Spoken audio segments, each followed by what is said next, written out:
Senang bisa kembali menyapa Bapak Ibu Saudara. Nah, Bapak Ibu, hidup ini tidak bisa diprediksi. Unpredictable. Hidup ini juga tidak bisa dikendalikan. Uncontrollable. Kadang kita merencanakan sesuatu yang kita anggap, oh ini yang terbaik ini. Saya sudah merancangkan bertahun-tahun lamanya. Saya menciptakan sesuatu yang saya pikir ini akan membahagiakan keluarga saya. Tapi ternyata harapan tidak sesuai dengan kenyataan. Ekspektasi tidak sesuai dengan realita. Itu menandakan apa, Bapak Ibu Saudara? Menandakan bahwa manusia itu terbatas dalam memahami kehidupan, dalam memahami masa depan. Orang yang tadinya di atas tiba-tiba bisa di bawah, dan orang yang di bawah tiba-tiba bisa di atas. Itulah kerapuhan manusia dalam memahami masa depan. Manusia hanya tahu saat ini, hari ini, detik ini, tapi masa depan bagi manusia tetaplah masih jadi misteri. Itulah yang terjadi kalau kita membaca perenungan firman Tuhan ini. Kita belajar dari kehidupan keluarga Elimelek, Naomi, Mahlon dan Kilion yang berpindah tempat ke Moab. Pasti sebagai seorang keluarga, Elimelek sebagai kepala keluarga, Naomi sebagai seorang ibu punya cita-cita harapan yang mulia bagi keluarganya untuk hidup jauh lebih baik. Karena waktu itu terjadi kelaparan yang hebat di Israel. Sehingga pasti sebagai seorang ayah nalurinya itu, sebagai seorang ibu nalurinya itu tidak ingin anak-anaknya hidup susah. Sehingga dia merancangkan bahwa saya ambil keputusan, saya akan pindah ke Moab. Saya akan pindah ke Moab. Tetapi ternyata apa yang terjadi? Tidak sesuai dengan harapan Naomi. Justru di Moablah Naomi mengalami sesuatu yang dia bilang sangat pahit. Disitulah justru drastis kehidupan Naomi berubah. Mari kita baca Bapak Ibu perenungan firman Tuhan saat ini. Kita akan melihat bagaimana perjalanan keluarga Elimelek ini, perjalanan keluarga yang begitu dramatis, begitu sangat tragis, begitu sangat sakit. Tapi kita nanti dapat menemukan nilai-nilai yang dapat kita pelajari untuk kehidupan kita saat ini melalui kisah ini. Kita baca dulu Bapak Ibu sebagai latar belakang kita memahami kebenaran firman Tuhan ini. Di ayatnya yang pertama Bapak Ibu dikatakan di sana bahwa kisah ini terjadi pada zaman para hakim-hakim. Artinya ini terjadi sebelum zaman raja-raja, di mana kondisi bangsa Israel dan bangsa Moab itu hidup dalam perdamaian. Maka tidak heran ketika terjadi kelaparan di Israel, Elimelek bisa berpindah tempat ke Moab karena telah hidup dalam perdamaian. Di sana mereka memutuskan untuk tinggal sebagai seorang pendatang dan seorang asing. Nah, pada zaman itu Bapak Ibu, orang asing itu warga negara kelas 2. Artinya apa? Dia terbatas dalam segala hal. Dalam kepemilikan tanah dia terbatas, dalam hukum-hukum terbatas, dalam pernikahan terbatas, dalam keagamaan terbatas, dalam pelayanan publik terbatas. Bahkan untuk kehidupan sehari-hari mereka harus mengharapkan dari belas kasih penduduk Moab. Sebetulnya kisah ini nggak khas dari keluarga Elimelek, karena kalau kita baca literatur-literatur yang ada di dalam perjanjian lama, ternyata perpindahan tempat karena kelaparan itu juga sudah terjadi oleh bapak leluhur orang Israel. Contohnya siapa Bapak Ibu? Abraham pindah ke Mesir. Ishak pindah ke Filistin. Yakub pindah ke Mesir. Artinya kelaparan yang membuat seseorang berpindah tempat itu sudah biasa pada saat itu. Jadi bukan ciri khas dari kitab Rut dan keluarga Elimelek. Nah, Moab sendiri Bapak Ibu, kalau kita belajar tentang Moab ini, sesungguhnya Moab ini adalah bangsa yang terletak di sebelah timur Laut Mati. Sekarang jadi bangsa Yordania, yang merupakan persatuan antara bangsa-bangsa yang tercatat juga di dalam Alkitab. Itu bangsa Edom, bangsa Moab, dan bangsa Amon. Sekarang jadilah Yordania. Nah, penduduk dari Moab sendiri adalah keturunan dari Lot.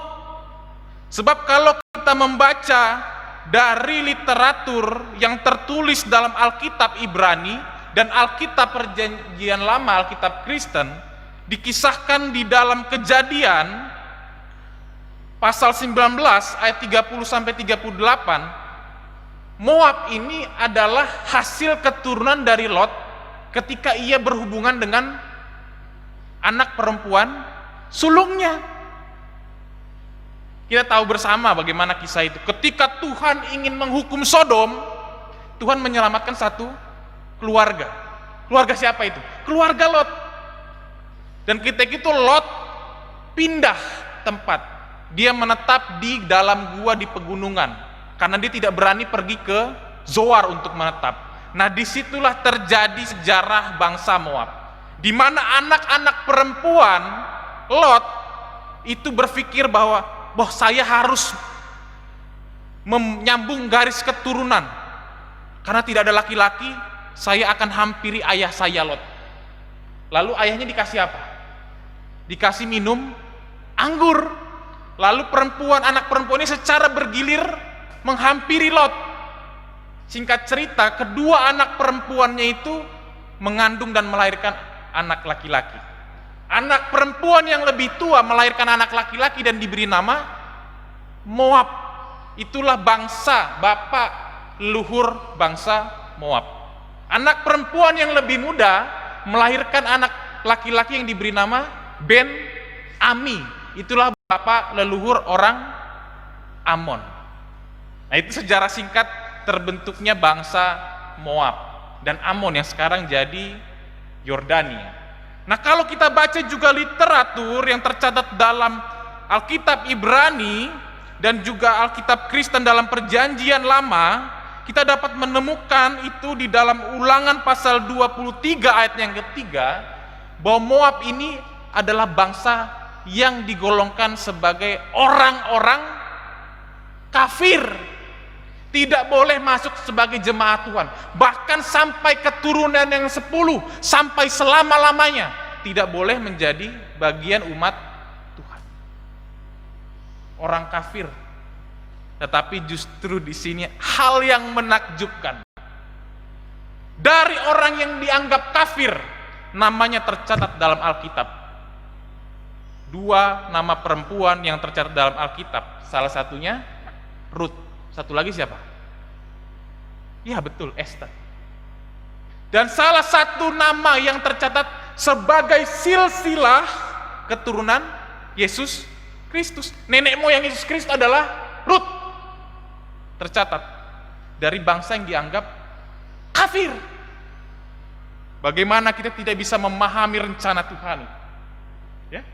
Dan yang menarik juga dalam pembacaan firman Tuhan hari ini, Bapak Ibu Saudara, Elimelek memutuskan untuk berpindah tempat justru kepada bangsa yang dianggap kafir. Pasti dengan berbagai pertimbangan, dengan berbagai hal yang dipikirkan secara matang-matang untuk kebahagiaan keluarganya, untuk kebahagiaan anak-anaknya, untuk kebahagiaan mereka. Tetapi ternyata Bapak Ibu, di sana mereka justru mengalami apa yang pahit, apa yang menyakitkan. Di sanalah justru Naomi kehilangan suami yang dikasihi dan juga kedua anak-anaknya. Coba kita baca di ayatnya yang ketiga dan ayat yang kelima. Jelas di sana tertulis bahwa ketika Naomi berada di Moab, matilah Elimelek. Sehingga perempuan ini menjadi janda. Akan tetapi apakah kisahnya berhenti sampai di situ? Tidak. Ketika itu Naomi tetap melanjutkan hidupnya dengan cara menikahkan kedua anaknya Mahlon dan Kilion dengan mengambil dua perempuan orang Moab. Padahal menurut tradisi orang Israel tidak boleh menikah dari orang di luar bangsanya. Menikah dengan perempuan di luar bangsa Israel artinya sama saja memutuskan hubungan dengan bangsanya. Tetapi pasti hukum orang Israel tidak berlaku di Moab, sehingga mereka bisa melangsungkan pernikahan. Tetapi ketika 10 tahun mereka tinggal di Moab, hal yang pahit terjadi lagi kepada Naomi. Ia ditinggal dua orang anaknya tanpa memiliki keturunan, gak punya keturunan. Jadi janda yang hanya mempunyai kedua orang menantu, yaitu Orpa dan Rut. Tapi apakah di situ langsung Naomi terpuruk ketika kehilangan Elimelek, ketika kehilangan Mahlon dan Kilion? Ternyata belum terpuruk. Justru dikisahkan di ayatnya yang ke-6 ada satu keputusan baru, komitmen baru daripada Naomi. Ketika dia mendengar bahwa Tuhan telah memberkati kembali umatnya, sudah tidak jadi kelaparan lagi di Yehuda Bethlehem yang adalah rumah roti, dia mengambil keputusan baru, seolah-olah dia ingin mengambil sesuatu semangat baru, dia akan kembali ke Bethlehem lagi. Lalu diikutilah oleh kedua orang menantunya, yakni Orpa dan Rut. Mereka berjalan. Nah, menariknya kisah ini di tengah perjalanan, Naomi berkata kepada Orpa dan Rut. Berkata apa? Dikisahkan di ayat yang ke-8. Naomi bilang, "Nak, lebih baik engkau pulang saja ke rumah ibumu." Dan menyarankan, dan engkau menikah saja, sehingga pasti kau lebih bahagia. Bahkan di ayat yang ke-9, Naomi masih bisa memberkati kedua menantunya. Dikatakan Naomi gini, "Kiranya atas karunia Tuhan kamu mendapat tempat perlindungan masing-masing di rumah suaminya." Naomi masih bisa memberkati. Ini hal yang menarik Bapak Ibu. Kenapa menarik? Karena di dalam penderitaan, di dalam kepahitan Naomi, di dalam keterpurukan Naomi masih bisa berpikir tentang bagaimana cara membahagiakan kedua menantunya. Dia memiliki kepedulian yang dalam yang lahir dari cinta kasih di dalam hatinya, sehingga walaupun dia susah, walaupun dia sedang mengalami kepahitan, walaupun keadaan tidak mendukung, walaupun dia seorang janda miskin, tetapi dia masih bisa memikirkan bagaimana ya cara saya membahagiakan Orpa dan Rut. Wah, ini luar biasa Bapak Ibu. Luar biasa. Tetapi ternyata Orpa dan Rut juga adalah orang yang mengasihi mertuanya. Orpa dan Rut adalah orang yang mengasihi Naomi. Sehingga ketika disuruh pulang, lalu mereka dikatakan menangis dengan suara keras dan berkata kepada Naomi, "Tidak, kami ikut dengan engkau pulang kepada bangsa." Kasih seorang Orpa, kasih seorang Rut membuat dia tetap bertahan untuk mendampingi Naomi. Tetapi namanya seorang ibu, ya seorang ibu pasti tahu bagaimana perasaan mengasihi gitu. Dia tidak berhenti di situ. Naomi tetap meminta untuk kali kedua kepada anak-anaknya. Dia bilang, "Anak-anakku, pulanglah kau kepada bangsamu. Masakan kau mau mengikuti aku, seorang janda miskin ini? Apalagi yang kau harapkan? Seandainya malam ini pun kalau aku menikah dan aku punya anak, masakan kau mau menunggu begitu lama? Pulanglah anak-anakku." Nah, pada saat itulah terjadi keputusan yang berbeda antara Orpa dan Rut. Lalu menangis keraslah kedua menantunya itu. Lalu Orpa mencium Naomi dan minta pamit pulang ke Moab. Sedangkan Rut tetap berpaut pada Naomi. Wah, betapa dalamnya cinta Rut sehingga dia mengambil keputusan yang tidak masuk akal. Seandainya dia sama seperti Orpa, lebih logis ketika dia tinggal sama keluarganya, dia membangun hubungan keluarga yang baru dan berbahagia. Tetapi Rut tidak memilih keputusan itu. Ia memilih untuk berpaut kepada Naomi. Bahkan kalau kita baca di ayat yang ke-16 yang tidak menjadi bacaan kita, dikatakan Naomi di situ sebagai satu ayat Alkitab yang sangat terkenal. Dia katakan, janganlah desak aku meninggalkan engkau dan pulang dengan tidak mengikuti engkau, sebab kemana engkau pergi, ke situ jugalah aku pergi. Dan di mana engkau bermalam, di situ jugalah aku bermalam. Bangsamulah bangsaku dan Allahmulah Allahku. Ada di situ pernyataan keyakinan juga, bukan hanya cinta kasih kepada seorang mertua, tapi keyakinannya kepada Allah Israel. Wah, luar biasa Bapak. Ini kisah yang sangat dramatis, kisah yang sangat tragis, kisah yang sangat mengharukan, tetapi di dalamnya ada nilai-nilai luhur yang dapat kita pelajari, yaitu tentang kepedulian, tentang kesetiaan, tentang cinta kasih, dan tentang pemeliharaan Tuhan. Maka itu Bapak Ibu, dalam perenungan firman Tuhan ini, saya ingin membagikan beberapa hal yang Bapak Ibu bawa pulang. Yang pertama Bapak Ibu, yang dapat kita pelajari adalah dalam diri Orpa. Walaupun Orpa, dalam diri Naomi, walaupun Naomi itu mengalami kepahitan hidup, melalui penderitaan, walaupun dia seorang janda miskin, tapi dia tidak minta dikasihani. Justru dia mengasihi. Justru dia masih mampu memikirkan Orpa dan Rut. Kepedulian yang tidak dipengaruhi oleh keadaan, kepedulian yang tidak dipengaruhi oleh kepentingan diri, kepedulian yang otentik, yang lahir dari hati yang penuh cinta kasih. Itu yang dimiliki oleh Naomi. Kita dapat belajar tentang kepedulian itu Bapak Ibu. Walaupun ia mengalami sesuatu yang pahit, walaupun keadaan berubah, tetapi kepeduliannya tidak berubah. Hal ini jugalah Bapak Ibu yang mesti dimiliki oleh orang-orang percaya. Kepedulian yang otentik ini penting dimiliki oleh orang-orang Kristen. Kepedulian yang tidak tersekat oleh kepentingan diri, kepedulian yang tidak dibatasi oleh kelompok sendiri, kepentingan yang tidak dipengaruhi oleh keadaan dan situasi, tapi kepedulian yang lahir dari cinta kasih di dalam hati Naomi.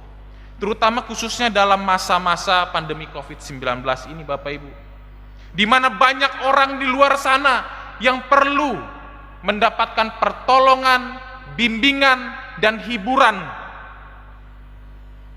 Marilah kita memiliki kepedulian itu. Walaupun saat ini mungkin kondisi kita juga sulit, walaupun mungkin saat ini kondisi kita juga sedang tidak baik, tapi sebagaimana Naomi bisa, orang percaya juga dapat melakukannya. Jika akhir-akhir ini, jika belakangan hari ini kita hanya memperhatikan diri kita hanya memperhatikan kepentingan keluarga kita hanya memperhatikan kepentingan gereja kita hanya memperhatikan kelompok kita sendiri.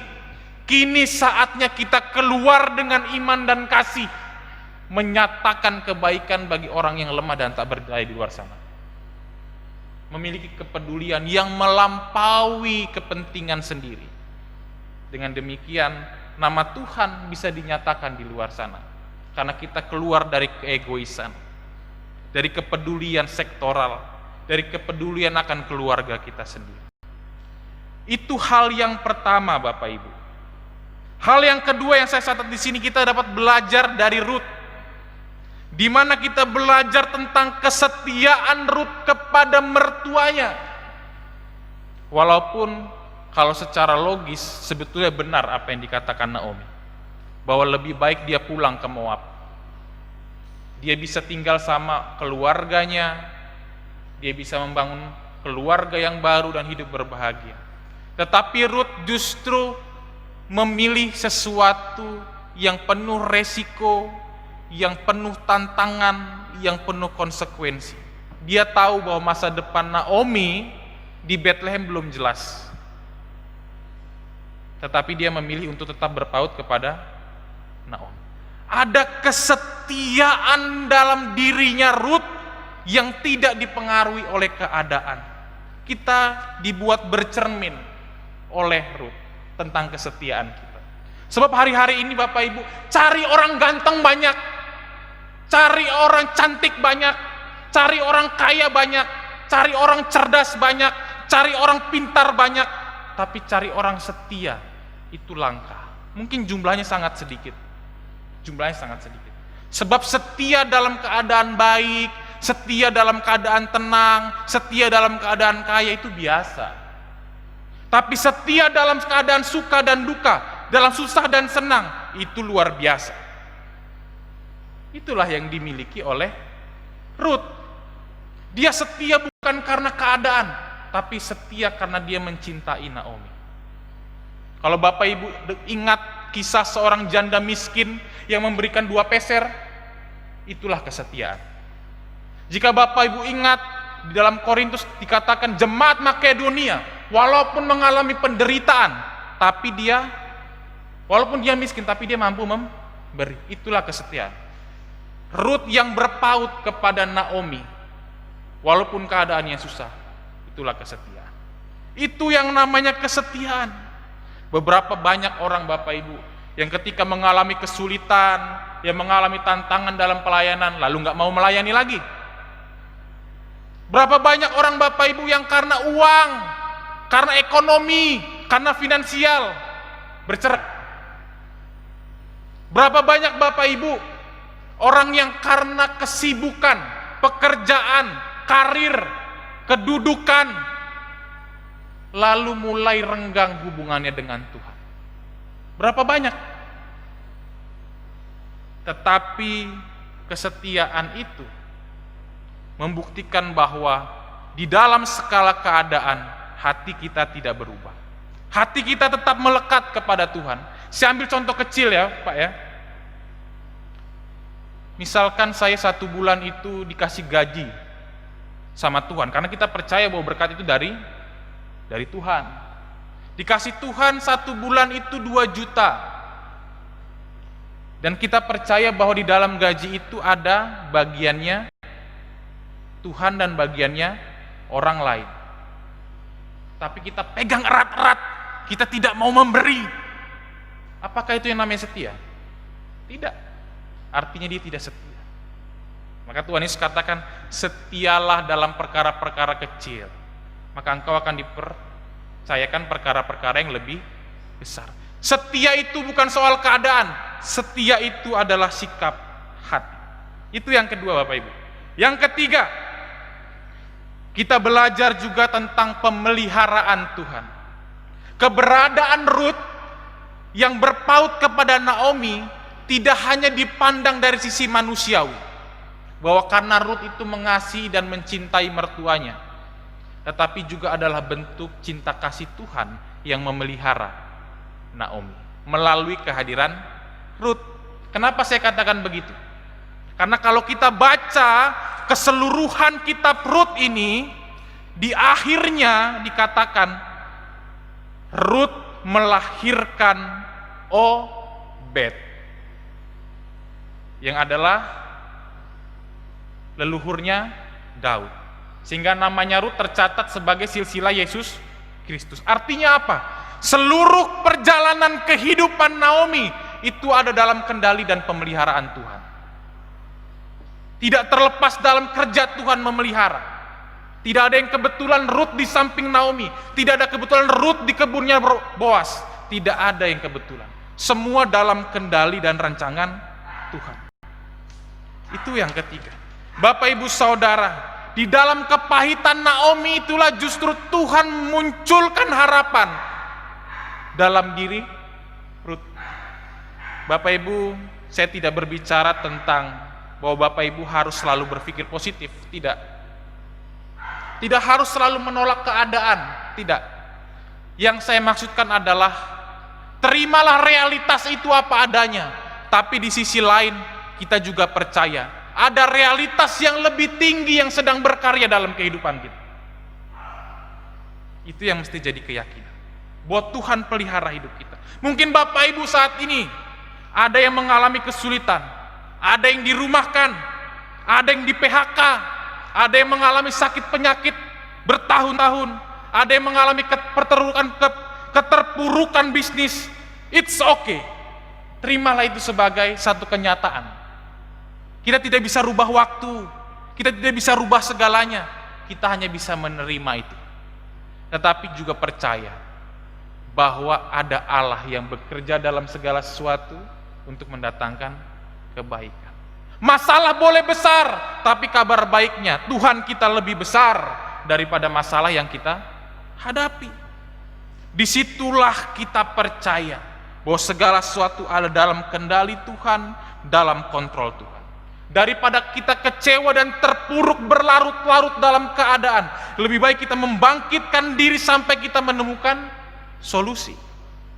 Daripada kita lama-lama terpuruk, lebih baik kita menghadapinya. Karena Tuhan yang berjanji, aku tidak bisa berhenti berharap.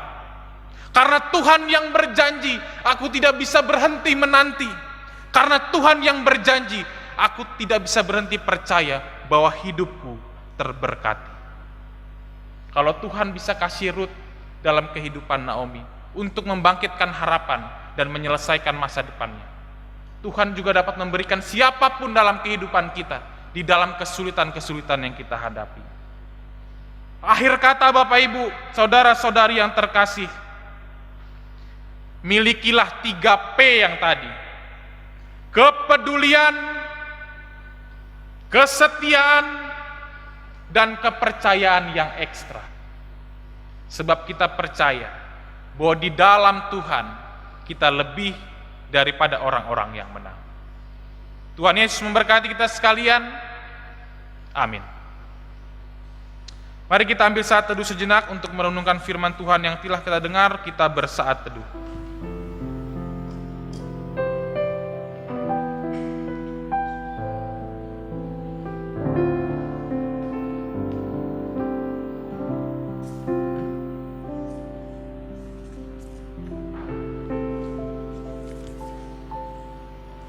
Saat teduh selesai, kita akan merespon firman Tuhan dengan bernyanyi dari Kidung Jemaat 396, baitnya yang pertama sampai baitnya yang ketiga, Yesus segala-galanya.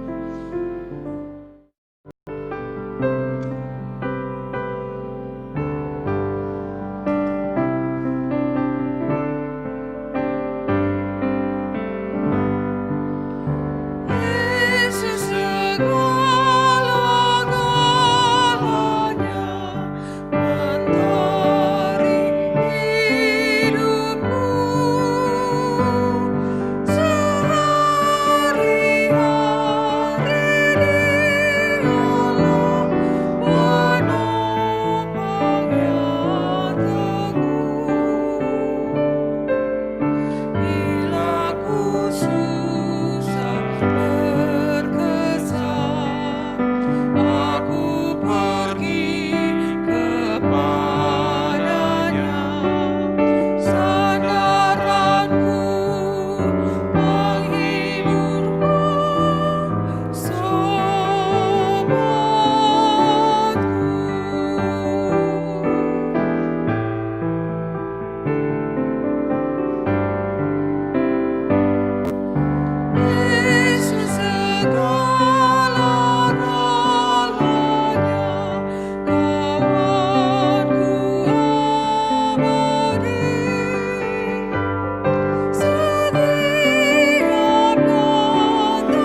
kasih